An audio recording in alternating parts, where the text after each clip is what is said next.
Boa tarde, Douglas. Boa tarde, Marcelo Augusto. Boa tarde a todos que nos acompanham. Seja muito bem-vindo aqui no Jornal Dia News. Você não só é bem-vindo, como considere todas as vezes que você participa como se você estivesse entrando na cerimônia do Oscar, um tapete vermelho estendido, viu? Melhor roteiro. Mas tem outros aí que ficam... Mas isso aí é assim mesmo, tem que ter oposição para poder ter a situação. Olha, vamos falar da votação, Tassi, da bancada piauiense, para a eleição da mesa, Câmara, Senado, essa articulação.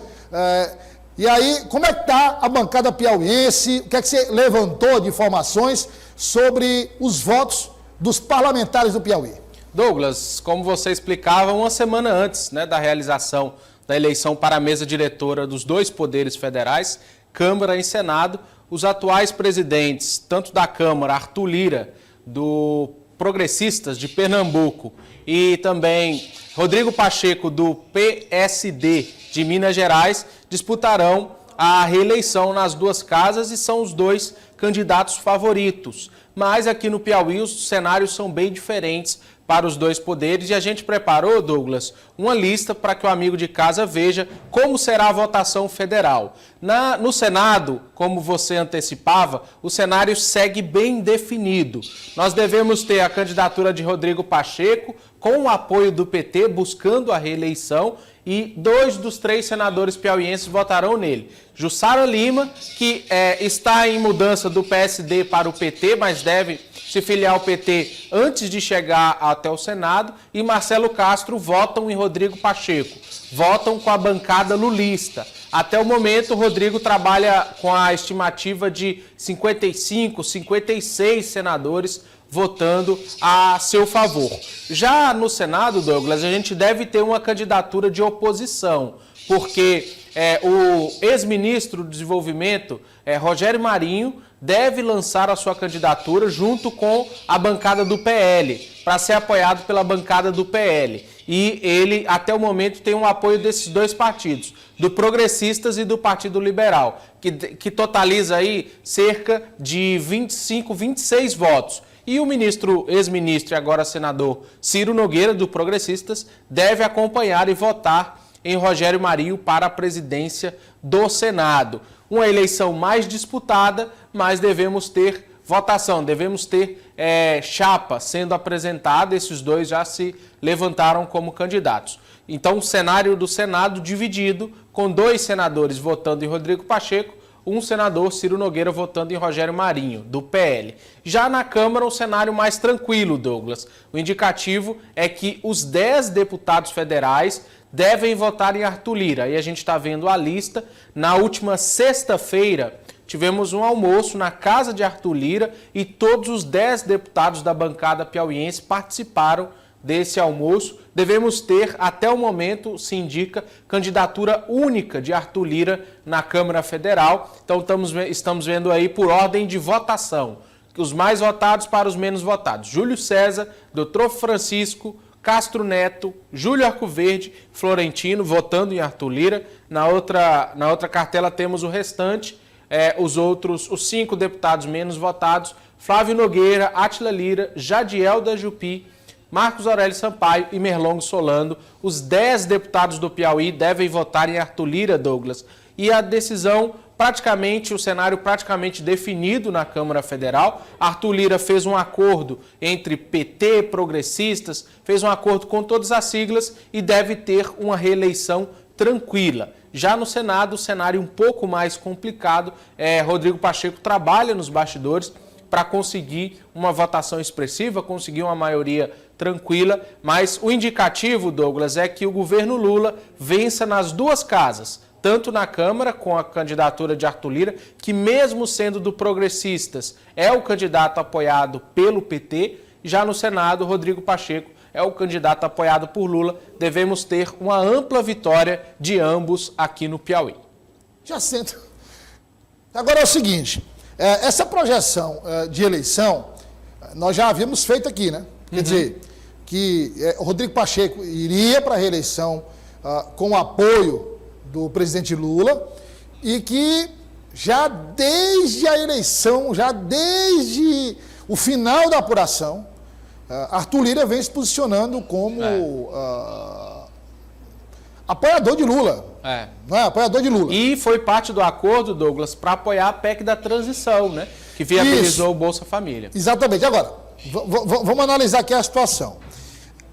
Em termos de base de apoio de Lula na Câmara.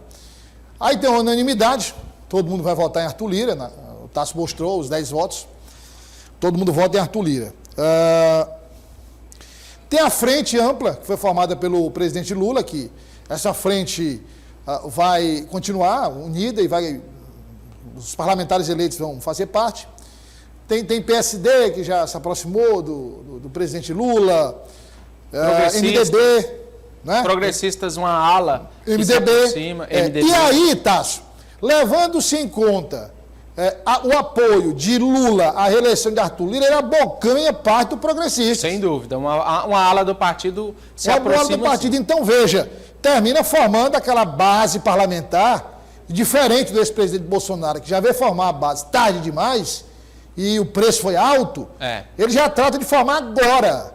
Né? Então, veja que, quando ele conversa com Arthur Lira e o apoia, diz que vai apoiá-lo para a reeleição, ao mesmo tempo também ele disse, então assim, vota a PEC da transição, o apoio para a reeleição, mas você fica fazendo parte da base. Dos mais de 500 deputados, Douglas, os únicos que devem se manter na oposição são alguns parlamentares, uma boa parte do PL, que foram eleitos dentro da base. Que também não é 100%, né, Tasso? Não é 100%, e uma boa parte do Progressistas. E esses dois partidos devem ter uma ampla participação na oposição, inclusive aqui no Piauí.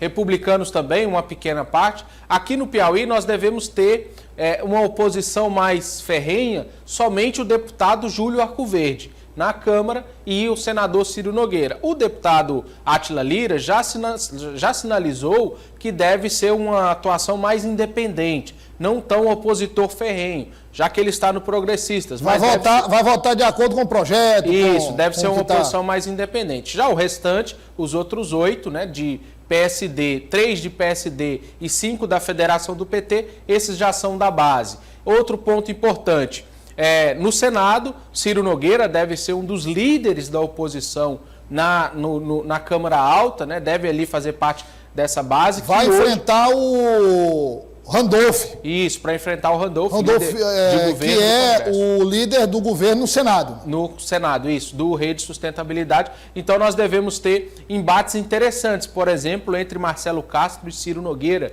no Senado Federal, embate que deve se reproduzir também em 2026, quando os dois brigam por sua reeleição aqui no Piauí. Então, essa eleição, ela dá um tom de como deve ser a atuação desse primeiro biênio. O fato interessante, como eu disse, Lula deve conseguir fazer a sua sucessão, deve conseguir fazer o seu candidato nas duas casas, evitando, Douglas, um problema sério que Bolsonaro enfrentou quando tinha, por exemplo, o Rodrigo Maia na Câmara, que tinha uma atuação bem complicada para o governo. Ele deu graças a Deus quando o Rodrigo Maia saiu. Isso, cansou de pautar projeto bomba, né, projetos que criaria empecilhos para o governo. Então, essa é a projeção e, claro, eu acho interessante esse recorte do Senado para o amigo de casa entender. Esse embate que nós veremos com quase frequência no Senado, entre Marcelo Castro, do lado de Lula, e Ciro Nogueira na oposição, certamente teremos aqui também em 2026, quando os dois buscam a sua reeleição. E outra curiosidade, né? A bancada do Senado, a bancada piauiense no Senado, ela, que historicamente não tinha participação de mulheres, nesses 2 últimos mandatos vai ter. Suplentes, porque, né? Mulheres suplentes. Mesmo na suplência, mas a ex-senadora, que é a primeira suplente de Ciro Nogueira, a dona Eliane Nogueira, assumiu por um bom tempo, enquanto o senador Ciro foi ministro da Casa Civil, ela foi senadora. E agora, o Wellington diz, ministro do Desenvolvimento Social, Jussara Lima, assume o Senado. Então, veja que das 3 cadeiras, uma, desde o governo passado, é sempre de uma mulher. E Regina Souza também assumiu. Regina Souza assumiu também, bem lembrado, Tasso. A Regina Souza assumiu quando o Wellington foi governador, não é isso? Isso, saiu em 2014. Para ser o governo.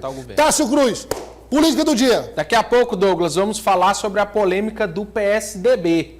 O novo dirigente do partido, o ex-deputado Luciano Nunes, não é tão novo assim, já dirigiu o PSDB, afirmou, Douglas, que não haverá retaliação, não haverá caça às bruxas dentro do partido. Aqueles que quiserem sair podem ficar à vontade, mandando um recado aí a 2 vereadores. Daqui a pouquinho a gente vai dizer quem são esses 2 vereadores. Até já, Tasso. Até já. Até já.